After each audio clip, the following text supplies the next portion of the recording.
So this quarantine has got you stuck at home, right? Now you have to work from home.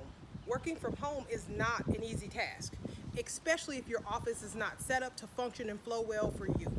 If you have clutter everywhere, you're going to have a cluttered mind, you're not going to be able to focus well, and you're not going to be able to think through things as well as you normally would, maybe being elsewhere at an office. Because if you're going to be there working every day and you need to be productive, we need to have a space for you to be able to do that in. So together, we can work out the issues and the problems that you may have and make it better for you in the long run.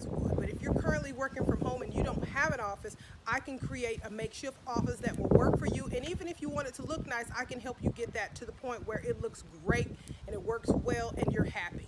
That way you sit down every day, you're very productive, and you do what you need to do. So again, if you need to create an office, I can help you with that. If you need to organize your current office, I can help you with that. So if you have any questions, again, my name is Kimberly Calloway. Email me at kim@dallasorganizer.com. I look forward to talking to you soon.